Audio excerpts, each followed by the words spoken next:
What do you do when you're only 13 years old and the world already gave up on you before you even got the chance to prove yourself?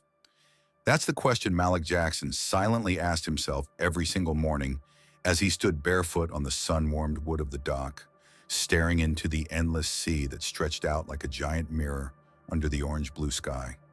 The air smelled like salt water and old fish, sharp enough to sting his nose, and behind him stood his world, a crooked wooden shack that leaned like it was too tired to stand straight, covered in rusted tin and plastic, patched by whatever scraps they could find from trash heaps or broken boats. Inside that shack was his mother, Ruth Jackson, a woman who once walked proudly in classrooms and read poetry out loud to smiling children. But now she lay on a thin mattress with wet cloth on her forehead and fire in her lungs, coughing hard enough to shake the walls. Their home had no fridge, no running water, no medicine, no working electricity, and yet it still cost rent they couldn't pay. Every week the landlady, old Mrs. Lane, came knocking with her cane and sour face, threatening to throw them out onto the street if the money didn't come, and every week Malik watched his mother struggle to stand just to beg for more time. He had no father, just a ghost of a man who walked out one night, defeated by bills, hunger, and hopelessness. Malik couldn't remember his face, only that after he left the walls got colder and his mother never smiled the same way again. Malik didn't go to school. He never even owned a school bag. School cost money, and they had none. Books were luxury, shoes were rare, a uniform was a dream. His lessons came from life, from hardship, labor, silence, and the sea. Every day at sunrise, Malik came down to the docks, dragging his thin legs over the wood with an empty stomach and tired eyes, hoping some fisherman or shopkeeper would let him carry a net, clean a crate, tie a rope, or do any task that paid in food or a few dirty coins. Some days he got lucky. Most days he didn't. Most grown men didn't even look at him. To them, he was just background noise. One of the dock rats, a skinny black kid too quiet to matter and too poor to protect. But Malik had learned how to move unnoticed. He had his own small boat, a splintered old rowboat he'd found half sunken behind the fish shop, patched with nails and prayer, barely floating, but still his. It was his escape, his hideout, his lifeline. He didn't fear the sea. It had taken everything from him already, and yet this morning felt different. The seagulls weren't flying. The air was too still. Even the water moved in a strange, slow rhythm. As Malik tied his rope to a rusty cleat, something in the corner of his eye caught his attention. A strange shape floating toward his boat, half hidden in the morning fog. At first he thought it was a sack of trash or a fishing net caught on driftwood. But as it got closer, he saw pale skin, yellow cloth, arms, a body. Malik froze. His breath caught in his throat. The figure bumped softly into the side of his boat. A young white woman, barely dressed, her hair wet and tangled like seaweed, her skin ghost white and covered in bruises. In her arms, a baby, a real baby, no older than 1 year. Its face blue from cold, its tiny fingers limp, its head tucked tightly against the woman's chest. She was barely breathing, her lips trembling, her eyes half open. Malik's heart raced. He looked around. No one else had noticed. The dock was alive with noise and shouting, but no one saw what he saw. And then she spoke, or tried to. Her lips parted, and a whisper came out like broken glass. "Please, help me." That was all. Then her head dropped again.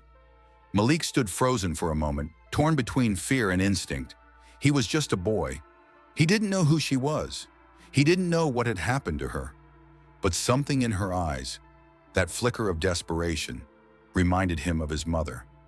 Reminded him of nights when Ruth tried not to cry in front of him. Reminded him of the ache of being helpless. So he acted. No one saw him lift her body into the boat. No one heard the baby's faint cry as it stirred. No one knew that a boy with nothing had just pulled a dying billionaire out of the water. And yet, in that moment, barefoot, hungry, and forgotten by the world, Malik Jackson made the choice that would change everything. Because sometimes the smallest hands carry the heaviest truths, and sometimes heroes don't wear shoes. Be sure to like this video, subscribe for more real stories, and share your thoughts in the comments. Your support helps keep the fight for justice alive. Malik's arms trembled as he rowed the old boat across the still water, the weight of the white woman and her baby pressing into the fragile wooden bench beside him, their wet clothes dripping onto the floorboards, mixing with the salt and dirt and blood. The baby let out a tiny, broken whimper, barely more than a breath, and the woman, her head lolling weakly against her shoulder, gripped the child tighter, even in her unconscious state, as if some final piece of her soul still refused to let go. Malik didn't know who she was, didn't understand how someone so clean, so clearly rich, ended up half dead at the edge of his boat. But he didn't have time to ask questions. His heartbeat was loud in his ears, his hands blistered from gripping the oars, and every second felt stolen. The sun climbed higher above the water as the dock behind him began to stir louder. Men shouting, trucks beeping, gulls circling. But no one saw him slip away. No one noticed the boy with the broken boat and the fading billionaire drifting toward the place he called home. He pulled the boat onto the muddy edge behind the shack and shouted, loud and panicked, "Mama! Mama, come out!" The door creaked open and Ruth Jackson appeared, weak and wrapped in a threadbare blanket, confusion written on her sick face. Her voice came slow and cracked. "Malik, what is this? Who is she?" But Malik didn't answer right away. He was already lifting the baby into his arms, the tiny body so cold and still it didn't feel real, like a doll left out in winter. "I don't know," he said finally, his voice shaking. "But she needs help, and the baby too. Please, Mama, don't ask now. Just help them." Ruth hesitated, eyes wide and scared, but something in Malik's face, the fire, the desperation, the urgency she had seen before when he begged for work or medicine, made her nod. Together, they pulled the woman into the shack, laid her gently on their thin mattress, wrapped the baby in Malik's old hoodie, and lit the tiny stove that barely worked. Ruth moved slowly, her body aching, her lungs wheezing, but she worked like a nurse, wiping the woman's face with a damp cloth, checking her pulse, whispering prayers beneath her breath.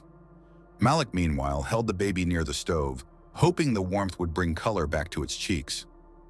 The baby twitched, then coughed, and it was the most beautiful sound Malik had ever heard. He smiled, wide and wet-eyed, and whispered, "You're okay, little man. You're okay." But outside, the dock kept moving like nothing had happened, and inside, hunger remained. There was no food, not for the baby, not for the woman, not even for Ruth and Malik. Their last bread crust had been eaten the night before. The rice jar was empty. The water jug was down to its last inch. Malik's stomach twisted and growled, but he ignored it. The woman on the mattress stirred, her eyelids fluttering. Ruth leaned in. "It's okay. You're safe," she said softly. But the woman suddenly grabbed her wrist, weak but fierce, and her voice broke through the room like glass. "You have to hide me," she gasped. "They tried to kill me. They killed my husband. I don't know if he's alive. Please, please don't let them find me." Her voice cracked, her eyes filled with panic, and she clutched her baby tighter, sobbing now. "Please, you have to get us away from this dock." Malik and Ruth looked at each other, frozen. Outside, life went on as always. The rich got richer, the poor got smaller, and secrets washed up with the tide. But inside that tiny shack, in the middle of another foodless, hopeless morning, a spark had been lit. Something bigger than them had arrived. Not just a woman, not just a baby, but a secret powerful enough to crush the empire that kept families like the Jacksons starving while billionaires hunted whales and stole lives beneath the sun.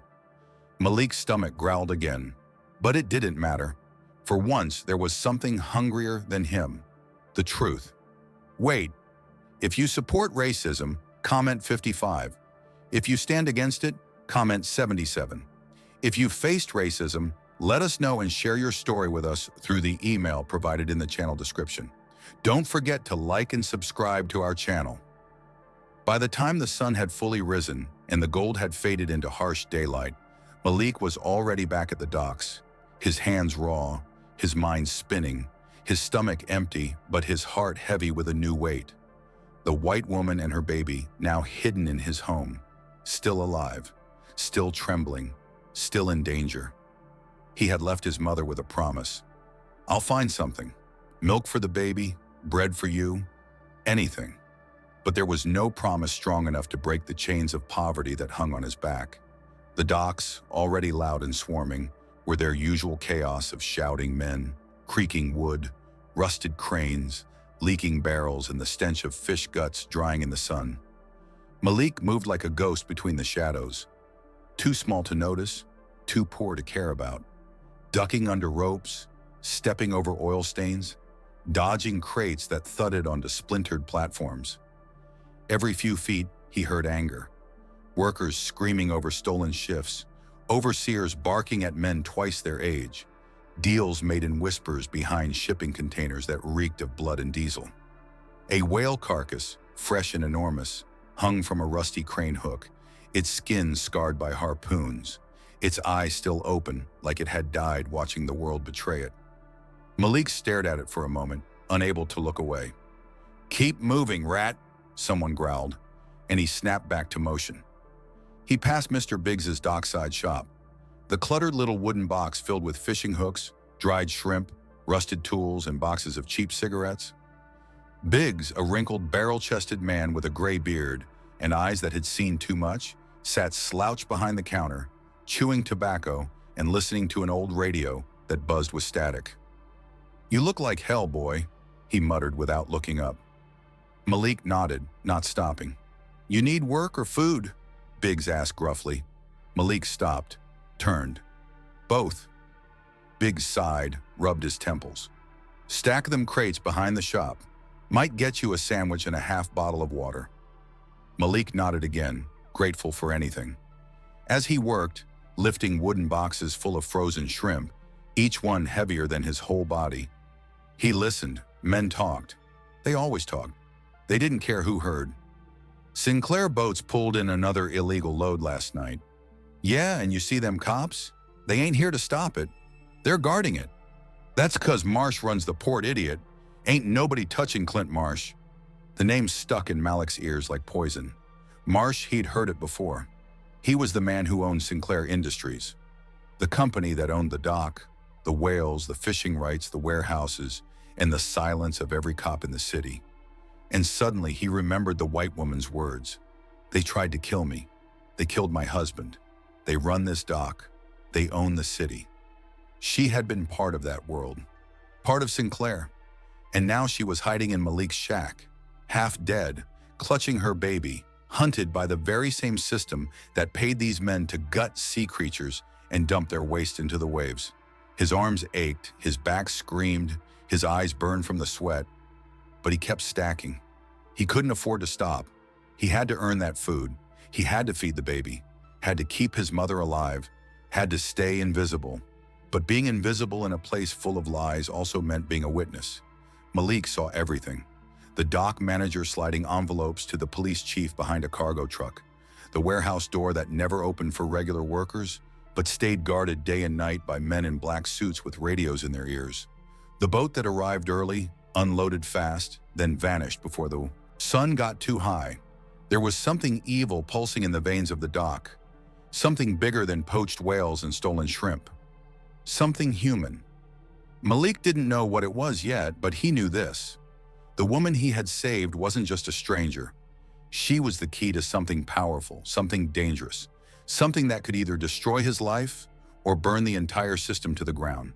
And while the others laughed and cursed and smoked through their shifts, Malik kept his head down, his mouth shut, and his eyes wide open. Because now he was part of something. And whether he liked it or not, the dock of misery had become the heart of a war he didn't understand, but would soon lead. By midday, the sun hung high and cruel above the dockyard like a watchful eye, glaring down on a world soaked in sweat, secrets, and silent deals. And Malik, his body exhausted from lifting crates and swallowing hunger, finally slipped away from the shouting, the smoke, and the smell, back toward the only place that felt like his. The crooked little shack at the edge of the dock where the water met the weeds. His legs were sore, his lips dry, His pocket held only a few crumpled bills and half a sandwich wrapped in greasy paper from Mr. Biggs. But it was enough. Enough to bring something back for the baby. Enough to say he hadn't failed again. As he neared the shack, he moved slower, ears tuned for sounds, eyes sharp, heart nervous. The woman was still a mystery. Her name, her story, everything except the terror in her voice when she begged, "They tried to kill me." That voice echoed in his head with every step. Inside, the air smelled of boiled cloth and salt. Ruth sat beside the mattress, wiping the woman's forehead with a damp towel, her own face paler than it had been that morning. The baby, now wrapped in layers of Malik's old shirts, whimpered softly from the corner. The woman stirred as Malik stepped in. Her eyes, still ringed with shadows and fear, opened slightly, met his, and for the first time she whispered, "My name is Evelyn. Evelyn Sinclair." The name struck Malik like a fist. Sinclair, the name written on half the cargo at the dock, the name spoken in fear by men twice his age, the name carved into the side of the glass tower in the city, Sinclair Industries. "You're one of them?" he asked, his voice more breath than sound. Evelyn swallowed, tried to sit up, failed. "I was," she said slowly. "Not anymore. I tried to stop them, tried to expose them. My husband and I—" Her voice broke, her eyes filled. "We found out what they were doing, poaching endangered sea animals, smuggling illegal materials, selling marine life to black markets, paying off politicians, police, media, anyone who asked questions. I was going to speak, I had proof. Then they found out. They took my husband and me out to sea, tied us to the anchor of our own company yacht, said it was over, said the ocean would swallow our story." She stopped, chest heaving, as if even remembering it made her lungs collapse. "I don't know how I survived. I woke up in the water. The baby, he was still in my arms. I don't know why I lived and he didn't." Ruth reached over gently, placed a hand on hers. "He's breathing. He's alive."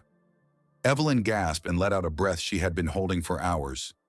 A mother's breath, like she had been waiting to die the moment she thought her child had. She covered her face, shaking, whispering, "I thought I lost him. I thought I lost everything." Malik stood frozen. He looked at her, not like a savior anymore, but like a child who had just been handed a bomb. Because now it was real. She wasn't just any white woman who washed up on the wrong shore. She was the heiress of a billion-dollar company. She was a threat to every man on that dock, a living secret, a moving target. And now she was in his house, in his bed, in the same shack where he and his mother barely stayed alive. "They'll come looking," Malik whispered. "If they know you're not dead, they'll come." Evelyn nodded. "They already are." As if on cue, outside in the distance, a long black car pulled slowly into the dockyard. Men in suits stepped out, not workers, not drivers. They moved like shadows, talking into earpieces, showing pictures to vendors, pointing toward the sea. Malik ducked low by the curtain, heart pounding. "They're here," he said. "They're already here." Ruth's hands trembled. Evelyn pulled the baby close. "You have to help me get away from here," she said, voice steady despite the terror in her eyes. "Not just to escape. I need to expose them. Everything. The files, the names, the locations. It's all in the warehouse at the end of the dock. It's still there if they haven't moved it. But I can't go. I'm too weak. They'll find me. I need someone who they won't see coming." She looked at Malik. Someone invisible.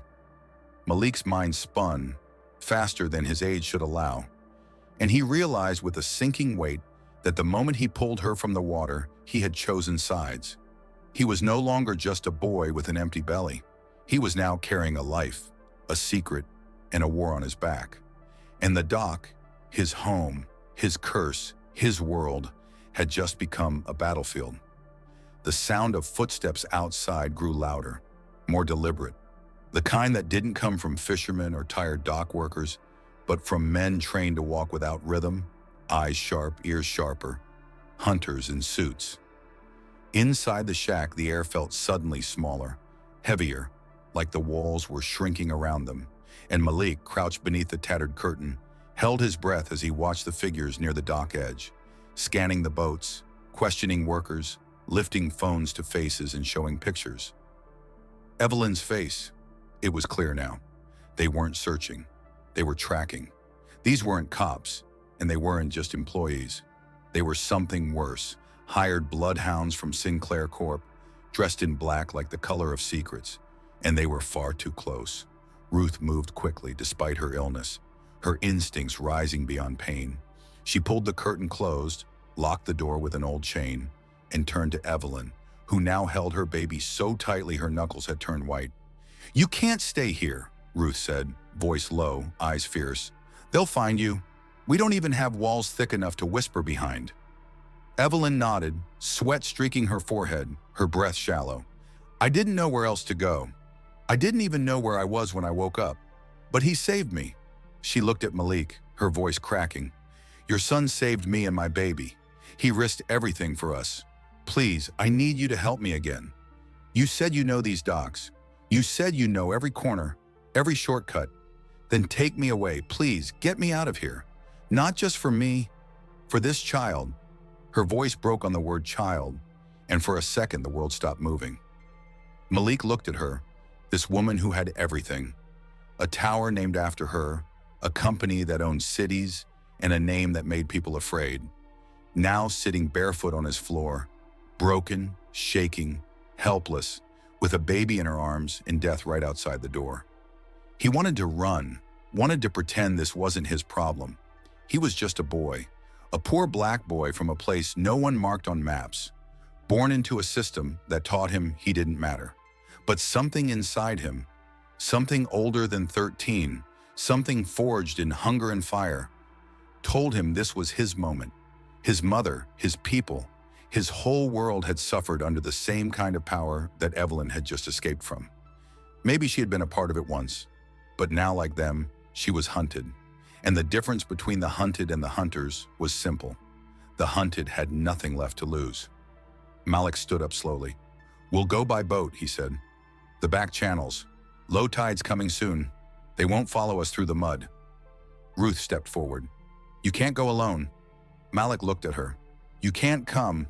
You're too sick, and someone needs to be here. In case they come. In case they ask." She nodded, tears rising. "Then take food, the last of it, and the flask." Evelyn gripped Malik's wrist. "You don't have to do this." But he shook his head. "I do." He looked down at the baby, now asleep in her arms, and whispered, "He deserves to live. All of you do." Outside, the shadows moved closer. One of the men stopped just 5 doors down. A dog barked. Someone shouted a name. Malik didn't wait. He helped Evelyn to her feet, carried the baby with one arm, grabbed a sheet to cover their faces, and slid out the back of the shack into the reeds behind the dock. The wind had picked up, warm, dusty, full of the smell of oil and seawater. The sky was too blue, too calm for the storm they were walking into. Step by step, they moved through the brush, past piles of trash, past crates, past the bones of forgotten boats. His boat waited, tied under the old bridge, rocking gently like it had been waiting for this mission all along. Evelyn climbed in slowly, cradling the baby. Malik pushed off with a wooden oar. The boat creaked but held. The dock shrank behind them. The suits turned the corner seconds later. Too late, but not for long. Malik rowed, eyes wide, muscles tight, sweat pouring. He didn't know how far they'd get. He didn't know if he'd make it back. He didn't know what waited on the other side of the water. But he knew one thing. The moment he chose to save her, he became part of something bigger than survival. This was no longer just about food, rent, or poverty. This was about truth. And even though his stomach still ached and fear clawed at his chest, Malik Jackson rowed harder, faster, deeper into the unknown. Because sometimes a boy with nothing becomes the only one left with the courage to carry everything. Wait! If you support racism, comment 55. If you stand against it, comment 77. If you faced racism, let us know and share your story with us through the email provided in the channel description. Don't forget to like and subscribe to our channel. The wooden oar groaned under Malik's grip as he pushed it against the current, his small arms flexing with everything they had, guiding the old boat through the narrow, murky backwaters behind the docks. The forgotten channels lined with jagged rocks, rusted fishing nets, broken bottles, and memories of things people wanted buried. The boat wobbled with every stroke. Evelyn hunched low in the middle seat, holding the baby close against her chest beneath layers of Malik's old shirts and a plastic tarp he'd found behind the fish warehouse. Her eyes scanned the fogged-up shoreline while her mind raced between prayers and panic. And though her body trembled with cold and exhaustion, her grip on the child never loosened, not even for a second. Above them, the sun pierced through patches of thick gray clouds, beams of golden light touching the surface of the water like trembling fingers reaching down. But even in daylight, the air around them felt like dusk, thick with fear, quiet with danger.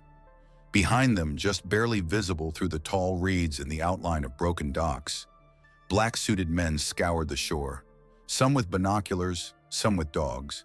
And though they hadn't yet spotted the small boat, Malik knew it was only a matter of time. The further they moved from the main dock, the tighter his chest became, not just from rowing, but from the heavy question that filled the silence between each splash of the oars. Where are we going? He didn't know. All he knew was that if they stayed still, they'd be caught, and if they went back, they'd die.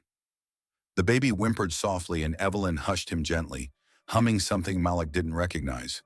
A melody too soft for words but filled with longing. Her voice, cracked and raw, sounded like someone remembering who they were while still being hunted for it. There's a small fishing village past the channel bend, Malik whispered, barely above the sound of the wind. My dad used to talk about it, said it was quiet, said they didn't ask questions. Evelyn nodded, her lips pale, blood dried at the corner of her mouth. Then take us there, she said, her voice more command than request. Malik rowed harder, the oar slicing through the muddy water, the boat slipping deeper into the maze of silent mangroves and leaning reeds. The sounds of the dock faded behind them. No more shouting, no more trucks, no more cranes dragging dead whales across wooden platforms. Just the water and wind and the groan of a world trying to swallow its sins. Every now and then Malik glanced back, checking the horizon, the curve of the trees, the wake they left behind. He thought about his mother, about Ruth sitting alone in the shack, coughing, knowing her son was risking everything. He thought about the food she didn't eat so he could feed a stranger's child. He thought about the life he was running from and the one he didn't even know he was rowing toward. What if they were caught? What if this was a trap? What if Evelyn wasn't who she said she was? But then she looked at him, her face broken but honest, her baby tucked beneath her arm like a shield of love. And he knew she had lost everything, like him, and like him, she had chosen to fight. They passed under a broken bridge, half sunk in water, with graffiti on the stone that read, God forgot this place. Malik stared at the words and something inside him clenched. Because maybe that was true. Maybe no one was coming to save them. Maybe no one ever would. But still, he rowed and rowed, past the floating trash, past the sleeping birds, past the bones of boats that once dreamed of freedom. Until finally, as the sun reached its highest point in the sky, painting the water in white fire, Malik saw something in the distance. Wooden huts on stilts, nets hanging out to dry, smoke curling from tin chimneys. A village, real and still. A place untouched by suits, by corporations, by the machine that had swallowed everything else. A place where secrets might rest and wounds might breathe. Malik slowed the boat, his arms shaking, breath catching in his throat, and Evelyn turned to him, tears clinging to the corners of her swollen eyes. You saved us, she whispered. But Malik didn't smile. His eyes were already turning back to the water, to the dock far behind. Not yet, he said. They're not done, and neither are we. The fishing village greeted them not with words or welcome, but with quiet eyes, cautious faces, and the subtle language of poor people who had learned to trust slowly, the same way Malik had learned to survive, with silence first, then action, then truth. As he guided the boat into the shallow inlet, an old man with a weathered face and no shirt helped pull them to shore, saying nothing, just nodding once and pointing toward a small hut with smoke curling from its roof. Evelyn could barely stand, her legs buckling as she stepped onto land, and Malik held the baby while two women came forward, one with a blanket, the other with hot tea and something that looked like boiled rice. They didn't ask names. They didn't ask questions. They simply let them in. And inside that small hut, while the baby slept wrapped in palm leaves beside a flickering candle, Evelyn Sinclair sat on a dirt floor, her face hollowed by exhaustion, her lips cracked from thirst, and told Malik Jackson everything. She spoke slowly, as if each sentence carried more weight than the last, and Malik sat with his knees drawn to his chest, listening with eyes that no longer belonged to a child, but to someone who had seen too much and was being asked to see even more. She told him that Sinclair Industries was never just a fishing company. It was an empire built on illegal trades, rare ocean creatures smuggled under dead tuna, endangered whales hunted in international waters and sold as meat to black markets, coral reefs destroyed to mine minerals, entire tribes displaced along coasts where resorts were built, and millions of dollars laundered through environmental initiatives that existed only on paper. She told him that her husband, Nathaniel Sinclair, was supposed to take over the company with her, but when they discovered what Clint Marsh, Nathaniel's cousin, was doing with the board's silent approval, they planned to blow the whistle. We had documents, names, photos, videos, all of it, Evelyn whispered, her voice shaking. We made copies, gave some to a lawyer, some to a reporter, and we kept the originals in a hidden file room in Warehouse 17, right at the edge of the docks. But Clint found out. The lawyer disappeared. The reporter's office burned down. And then, the boat trip. Her hands trembled. They told us it was a family retreat, just a cruise, just us, our baby, a few staff. But in the middle of the sea, they tied Nathaniel and me to an anchor chain, told us to say goodbye to each other, and dropped us overboard. I don't know how I broke free. Maybe someone on that boat had a soul. Maybe I was just lucky. But I washed up near you, and the baby, her voice broke, eyes filling with tears. He never cried, not once. Even when I thought he was dead, he never let go of me. Maybe that's why I lived. Malik stared at her, trying to process the sheer scale of what she was saying. The same docks where he tied boats, where his mother begged for food, where Mr. Big sold fishing hooks. They weren't just a place of poverty. They were the heart of a machine that devoured oceans and lives alike. Warehouse 17, he said slowly, the number now etched into his bones. That's the one nobody goes near. It's locked all the time. The guards hang around it, even when there's no work. Evelyn nodded.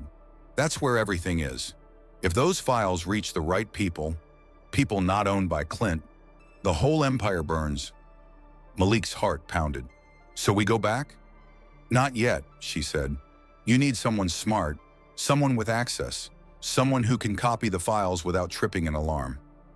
Malik thought of Aisha, the girl with wild braids and a brain full of internet, who once built a working camera from trash parts and sold USBs with Wi-Fi passwords hacked from nearby hotels. He stood up slowly. I know someone. Evelyn looked at him, a strange mix of hope and fear in her tired eyes. They'll come after her too, she warned.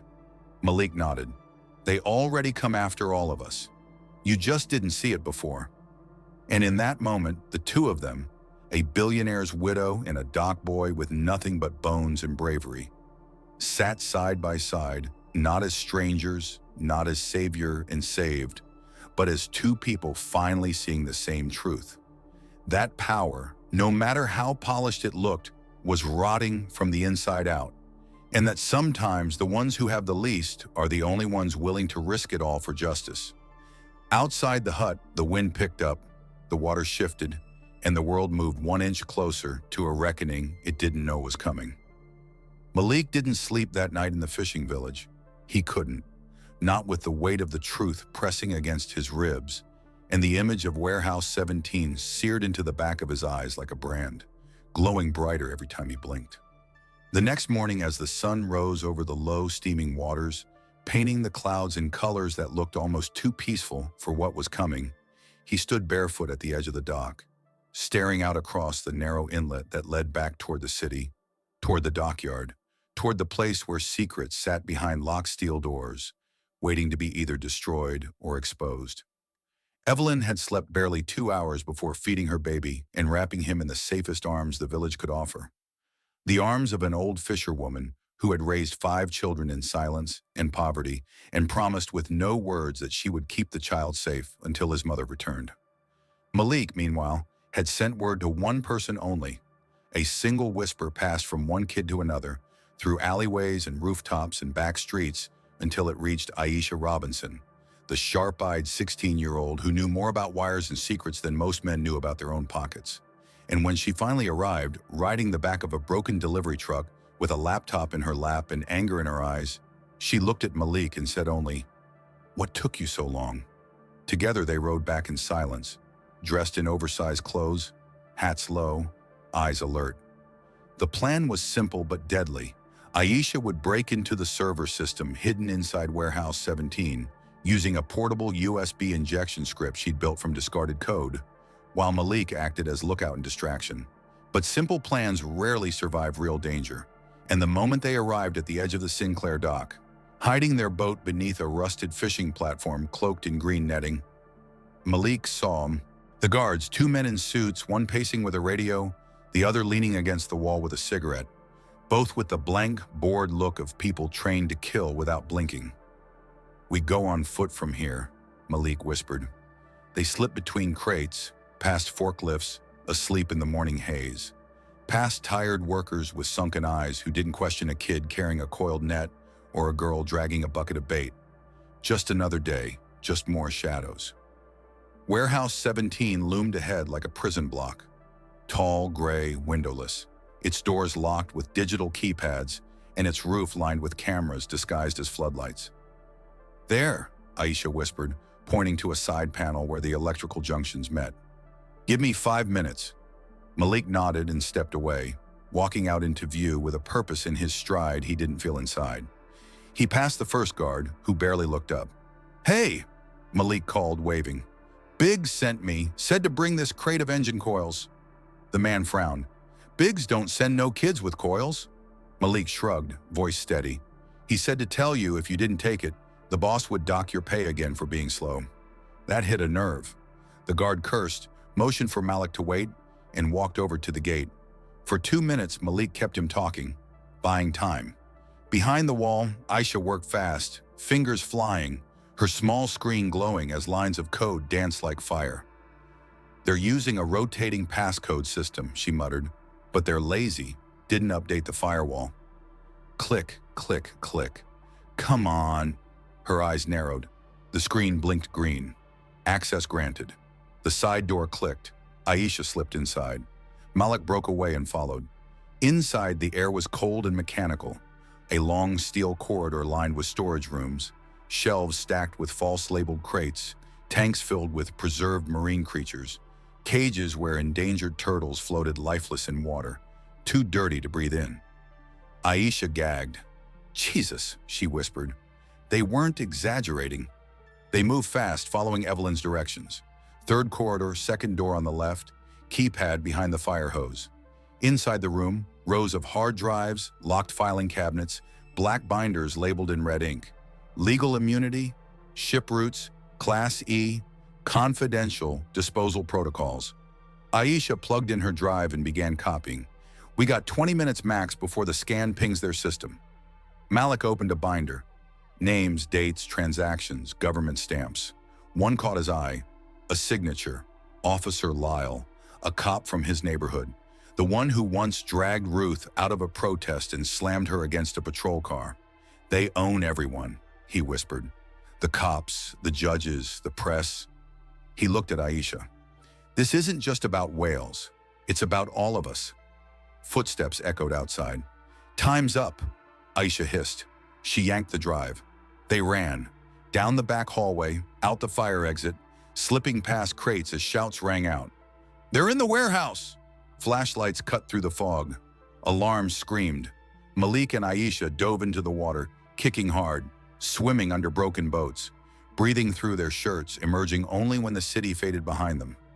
Soaked, freezing, breathless, they climbed back into the boat and pushed off toward the village. The USB drive dripped water but still blinked green. The truth was safe, for now. But behind them, Clint Marsh now knew they were coming. And Malik? Malik was no longer invisible. He was a threat, and threats get hunted. Wait. If you support racism, comment 55. If you stand against it, comment 77. If you've faced racism, let us know and share your story with us through the email provided in the channel description. Don't forget to like and subscribe to our channel. The boat hadn't even fully reached the edge of the village when the first sign of betrayal began to crack through the water like a silent scream. Not in words or alarms, but in the sudden quiet that met Malik and Aisha as they pulled the boat onto the muddy shoreline. No children laughing, no voices calling, no clatter of fish being gutted in the huts. Only a heavy, unnatural silence, as if the entire village was holding its breath and waiting for something terrible to arrive.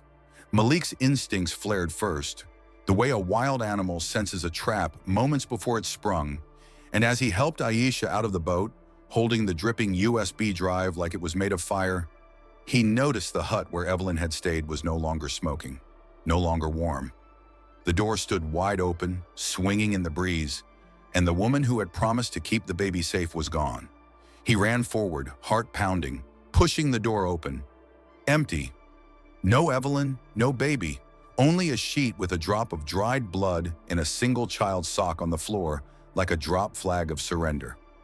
Aisha stepped in behind him. "Oh no," she whispered.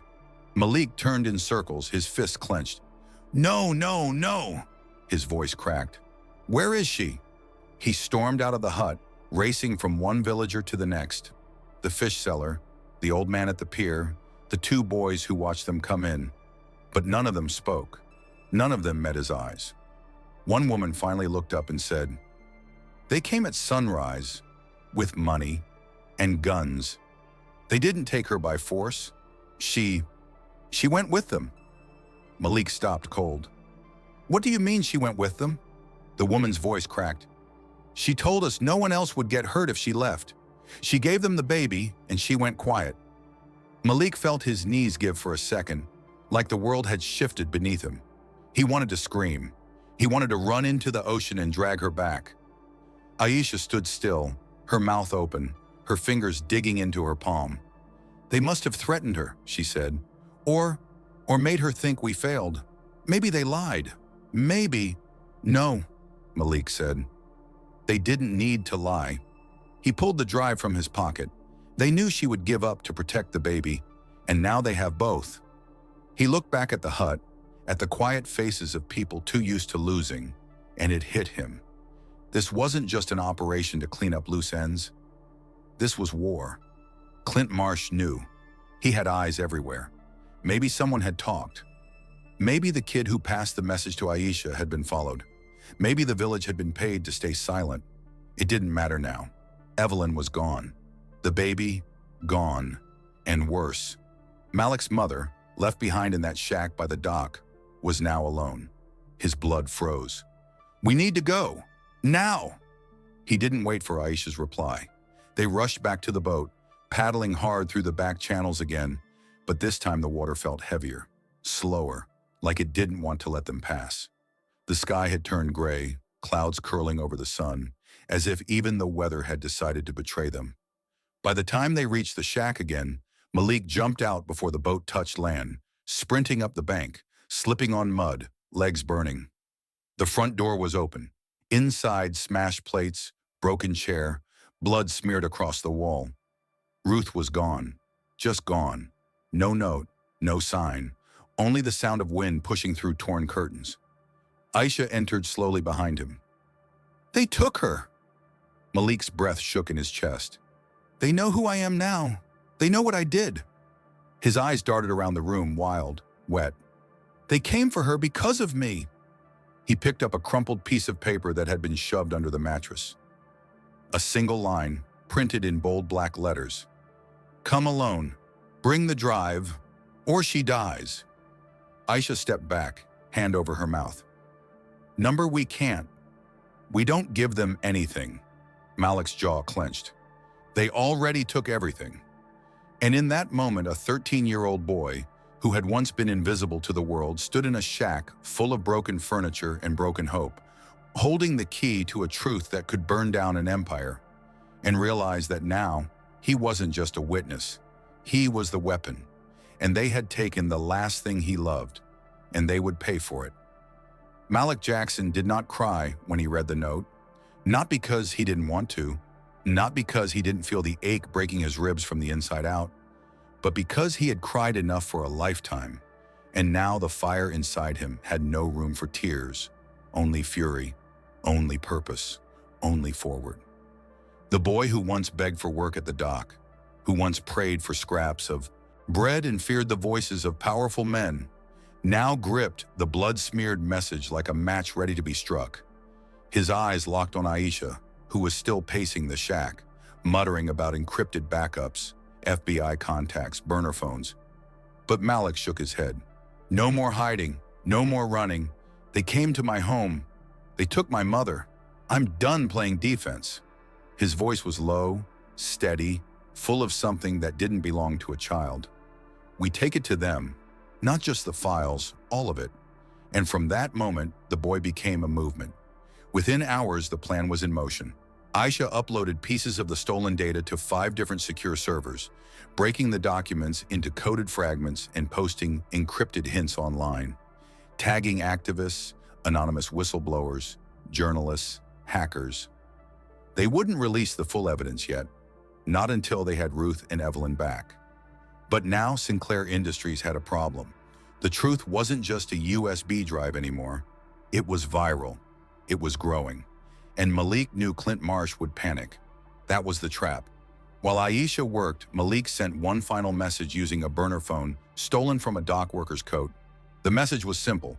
I'm coming to deliver it myself, face to face. You want your silence? Come get it. He didn't wait for a reply. He just walked. Back through the same alleys that once ignored him, through the market streets where the hungry begged, past the school gates he never got to enter, and straight to the Sinclair glass tower rising over the dock like a tombstone of stolen futures. He didn't come alone. By then, word had spread. Whispers passed between dock workers, old vendors, sick mothers, and broken fathers who had long since learned to stop hoping. They came in silence one by one. Men with nets, women with children on their backs, teenagers who'd lost siblings to police raids, janitors, sweepers, street kids with homemade signs reading, "We see you now." They didn't scream. They didn't burn. They simply stood outside the Sinclair building, a wall of the forgotten, finally visible. Inside, Clint Marsh watched from the top floor, hands shaking, rage boiling under his expensive suit. "Shut it down," he shouted. "Find the boy, kill the drive, bury everything." But it was too late. Malik stepped through the building's front entrance like he belonged there, flanked by cameras held by live streamers and local reporters who smelled blood in the water. "I have the proof," Malik said into the first microphone, "and I have demands." The crowd outside grew. Evelyn's name trended online. Footage of whales being butchered appeared on leaked news feeds. Documents naming politicians and officers and banks who took bribes scrolled across screens like digital confessionals. And then came the sirens. Not just police, but federal vehicles, unmarked SUVs, agents in suits not paid by Clint Marsh, but sworn to the law. Evelyn appeared next, bruised but walking, surrounded by real agents who had intercepted her transport after Aisha's coded alert reached a friend in the Justice Department. She stepped out of the SUV holding her baby, looked at Malik across the square, and mouthed 2 words, "Thank you." But Malik wasn't done. He took the final drive, walked through the Sinclair lobby, past terrified employees and hollow-eyed managers, and entered the boardroom where Clint Marsh stood surrounded by his last bodyguards. "You think you're smart?" Clint spat. "You think you're brave? You're a rat in the mud." Malik stepped forward, placed the drive on the table, and said, "I'm the reason you're going to prison." The agents burst in seconds later, guns drawn, orders shouted. Clint resisted. He was slammed to the floor, handcuffed, dragged out screaming about lawyers, bloodlines, untouchable money. But no one listened anymore. His empire had cracked from the inside, shattered by a boy who was never supposed to matter. Malik walked outside as rain began to fall. Not cold, not heavy, just soft, as if the sky itself was washing the blood off the city. Ruth was there, wrapped in a coat, weak, leaning against Evelyn. She looked up and smiled. "You did it, Malik," she whispered. He didn't answer. He just hugged her, tightly like a boy again, like the world had tried to take everything but failed. Around them, the crowd didn't cheer. They simply stood in silence, watching a system fall. In the days that followed the fall of Sinclair, the city changed. Not all at once, not like a fairy tale, but in ripples, in cracks, in whispers that spread like smoke after a fire. And Malik watched it all unfold from a hospital chair beside his mother's bed, where Ruth now lay hooked to an IV, her chest rising and falling with the rhythm of someone fighting her own quiet war. Her lungs worn thin from years of overwork, mold, and untreated illness that now, even with money and doctors, may have already dug too deep. Evelyn had moved her to the best private clinic in the city. No questions asked, no paperwork needed. She had hired lawyers to secure Malik's legal protection, paid off the landlord to forgive the debt, and arranged for a new home near the ocean, a real home, with windows that closed, a kitchen with food, and a bed that didn't creak with every breath. Malik had been offered scholarships, awards, interviews on television. Reporters camped outside his door, asking the same questions over and over. How does it feel to bring down an empire? What made you do it? Did you ever think a boy from the docks could be a hero? But Malik didn't answer. Not because he didn't have the words, but because every time he tried, the only thing he could picture was Ruth coughing in the dark, or the moment he found their shack destroyed, or the way Evelyn had looked the night she surrendered to protect her baby. Not as a billionaire, but as a mother. He knew now what the world never told him, that truth is heavy, and even when you carry it, it leaves bruises. Aisha had gone into hiding for a while. After hackers traced the leaks back to her, she became a target for people who still had things to lose. Mr. Biggs had disappeared too. Some said he fled the city. Some said he was taken before Marsh was arrested. No one knew. Malik visited the dock again one morning, now quieter, more regulated, no more black shipments, no more bodyguards with radios. And he stared at the water where he once found Evelyn and the baby, wondering how many other stories had sunk without ever being told. His boat, the old wooden one patched with rope and rust, was still there, tied to the same pole, but now a plaque sat on the dock beside it, freshly screwed in. The boy who turned the tide, in honor of Malik Jackson. He didn't touch it. He didn't need to. That boy was gone. And the one who remained, the one standing now, taller, hardened, scarred, had learned what real cost looked like. Evelyn visited every day, holding Leo in her arms, bringing stories and flowers and books.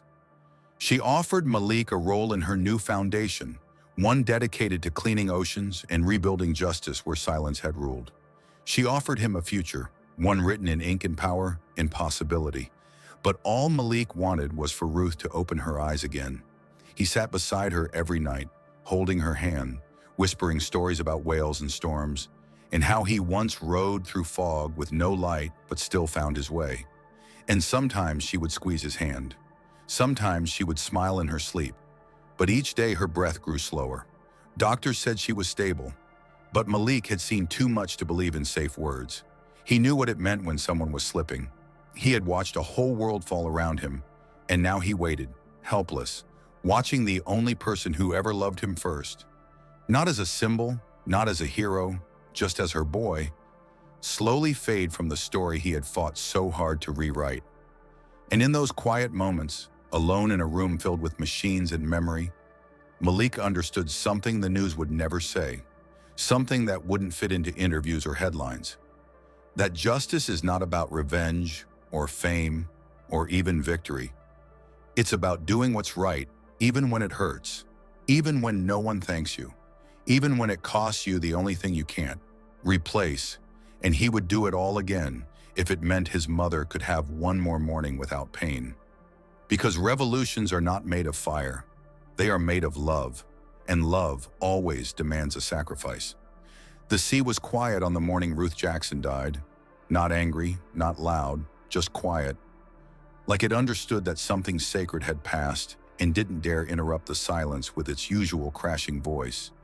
As if even the waves had bowed their heads for the woman who had once held her son against her chest and promised him, "You are not invisible. You are not broken. You are mine." Malik sat beside her bed until her hand slipped from his, still and soft, her last breath barely louder than a sigh. And when the machines went silent, he didn't cry. Not right away. Because he didn't believe it at first. Because for so long, her presence had been louder than words, stronger than any system, and the absence of her now felt too big to fit into a single moment. But when the nurse touched his shoulder and whispered, "She's gone," the world finally cracked. He walked out of the clinic into the light, the city around him continuing as if nothing had happened. Cars passing, phones ringing, people shouting over lunch tables.